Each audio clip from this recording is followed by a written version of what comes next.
Hello नमस्कार दोस्तों, स्वागत है आपका हमारे इस यूट्यूब चैनल में।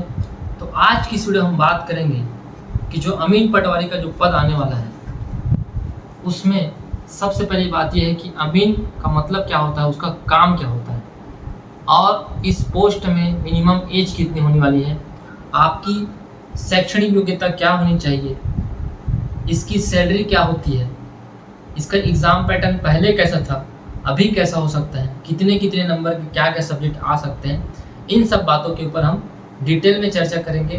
तो चलिए शुरू करते हैं बिना किसी बकवास के। तो सबसे पहले हम ये बात करते हैं कि अमीन पटवारी होता क्या है, इसका काम क्या होता है और पटवारी और अमीन पटवारी में क्या फ़र्क होता है।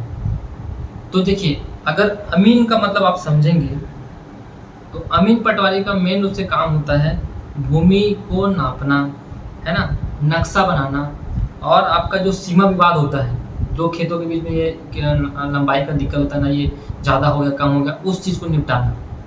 और अगर आप पटवारी का काम देखेंगे तो पटवारी का काम होता है खसरा का रिकॉर्ड रखना, भूमि का जो कर होता है उसको वसूलना, है ना, नाम अंतरण एक मतलब नाम को चेंज करना, किसी का ज़मीन किसी के नाम करना, इसमें पटवारी का रहता है। और खेती और सिंचाई का जो है रिकॉर्ड जो है पटवारी रखता है। अगर आप मुख्य रूप से देखें तो जो ग्राउंड लेवल पे जो काम होता है वो करता है अमीन पटवारी, और उसका जो रिकॉर्ड रखने का जो काम करता है वो आपका पटवारी का रहता है। यूँ समझिए कि नापने का काम जो रहता है वो रहता है अमीन पटवारी का, और उसका रिकॉर्ड रखने का जो काम रहता है वो समझिए आप पटवारी का होता है। तो आशा करता हूँ कि आपको ये समझ आ गया होगी कि इसमें काम क्या करना होता है, क्योंकि आप किसी पोस्ट के लिए तैयारी कर रहे हैं तो आपको पता तो होना चाहिए कि काम क्या करना होता है। ठीक है।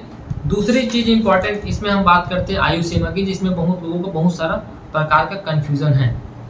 तो कन्फ्यूज़न इस प्रकार का है कि किसी को लगता है कि सर 18 वर्ष होगा मिनिमम एज, और किसी को लगता है कि 21 वर्ष होगा इसका मिनिमम एज। तो देखिए, पहले जब 2017 में इसका एग्ज़ाम हुआ था तो मिनिमम एज इसकी 18 वर्ष रखी गई थी। किस हिसाब से कि क्योंकि इसमें शैक्षणिक योग्यता आपका मांगता है 12वीं पास। तो 12वीं पास मांगता है, तो 12वीं पास किया हुआ जो इंसान होता है, जो बच्चा होता है, वो 18 वर्ष का हो चुका होता है।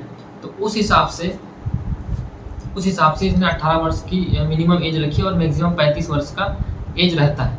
लेकिन हो सकता है जिस प्रकार से अभी व्यापक का एग्जाम हो रहा है उसमें 21 वर्ष का मिनिमम एज मांगता है और मैक्सिमम 35 वर्ष का मांगता है, और अगर छत्तीसगढ़ के निवासी हैं तो 5 वर्ष का और रिलैक्सेशन देता है। उसके बाद कैटेगरी वाइज आपको और रिलैक्सेशन मिलते जाता है ना। तो अगर एकदम परफेक्ट आपको समझना है तो वो नोटिफिकेशन आने के बाद ही आपको पता चलेगा कि मिनिमम एज कितनी होनी चाहिए, तब तक आपको नोटिफिकेशन का वेट करना पड़ेगा। ठीक है। अब आते हैं शैक्षणिक योग्यता। तो शैक्षणिक योग्यता जैसे कि मैंने बताया कि आपको 12वीं पास होना बहुत ज़रूरी है, 12वीं पास वालों को ही ये एग्ज़ाम में बैठने दिया जाएगा। साथ ही साथ इंपॉर्टेंट बात यह है कि इसमें PGDCA या जैसे कोई भी कंप्यूटर का जो कोर्स है वो लगेगा कि नहीं लगेगा। तो इसमें बता दूं कि आपको कंप्यूटर की कोई ज़रूरत नहीं है। जो पटवारी का एग्ज़ाम होता है उसमें कंप्यूटर की ज़रूरत होती है, इसमें आपको कंप्यूटर नहीं लगेगा। तो यदि इसके बाद हम इसकी सैलरी की बात करें तो इसका जो सैलरी है उसका लेवल 5 है, मतलब कि उसका रेंज रहेगा आपका 22,400 से लेकर 71,200। मतलब आपका बेसिक सैलरी जो रहेगा स्टार्टिंग में वो 22,400 रहेगा। उसके बाद उसमें DA HRA ये सब ऐड होगा, है ना। तो इस प्रकार आप समझ सकते हैं।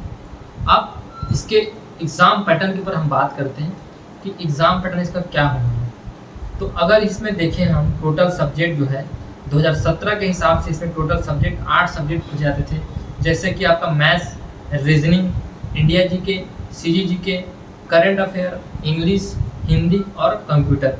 ये 8 सब्जेक्ट आपको पूछे जाते थे और उनका नंबर का जो आवंटन है वो इस प्रकार होता था कि मैथ्स के आपके 30 नंबर के सवाल आते थे, रीजनिंग के आपके 15 नंबर के, इंडिया GK के आपके 35 नंबर के, CG GK के आपके 15 नंबर के, करंट अफेयर्स जो रहता है वो पक्का 15 नंबर का आता था, इंग्लिश 10 नंबर का, हिंदी भी 10 नंबर का और कंप्यूटर आपका 20 नंबर का आता था, टोटल 150। लेकिन जिस प्रकार से व्यापकों का पैटर्न बना हुआ है 100 नंबर के एग्जाम लेने के हिसाब से, तो एकदम लगभग ऐसा महसूस हो रहा है कि ये भी पेपर 100 नंबर का होगा ही होगा। तो अगर उस हिसाब से अगर हम देखें तो मेरे आकलन से जो गणित है जो 30 नंबर का आता है वो आपका 20 नंबर का आना चाहिए, है ना। रीजनिंग आपका जो 15 नंबर का है वो 10 नंबर का आना चाहिए, है ना। इंडिया GK आपका 35 नंबर का है, उसको रिड्यूस करके हम 20 नंबर कर सकते हैं। CG GK आपका 15 नंबर का आता था वो 10 नंबर का हो जाएगा, और करंट अफेयर आपका जो 15 नंबर का है वो 10 नंबर का आएगा, और हिंदी और इंग्लिश जो 10-10 नंबर के थे वो 10-10 नंबर के ही रहेंगे, और जो कंप्यूटर है वो आपके 20 नंबर के जो आता था वो 10 नंबर का आएगा। ऐसे करके आप इसको ऐड करेंगे तो आपका 100 नंबर बनता है। ऐसा मेरा उम्मीद है, जरूरी नहीं कि ऐसा ही हो, उसमें कोई भी चेंजेस हो सकते हैं। तो इस प्रकार आपका एग्जाम पैटर्न होने वाला है। और इसके अगली वीडियो में मैं इसके सिलेबस के बारे में पूर्ण रूप से चर्चा करूंगा, और ये भी बताऊंगा कि कौन कौन से बुक आपको पढ़ने चाहिए जिससे आपका नंबर अच्छा आ सके, और कहाँ से आपको तैयारी करना ज़्यादा सही रहेगा। तो आई होप आप लोग को ये समझ आया होगा कि किसमें आयु क्या हो, शैक्षणिक योग्यता क्या होनी चाहिए, एग्जाम पैटर्न किस प्रकार होता है। अगली वीडियो में हम डिटेल में बात करेंगे कि सिलेबस क्या है और सिलेबस के हिसाब से तैयारी कैसे करनी है और कौन कौन सा बुक हमको पढ़ना चाहिए। तो बिल्कुल आप अब इसके आने वाले वीडियो को जरूर देखिएगा। Thank you so much.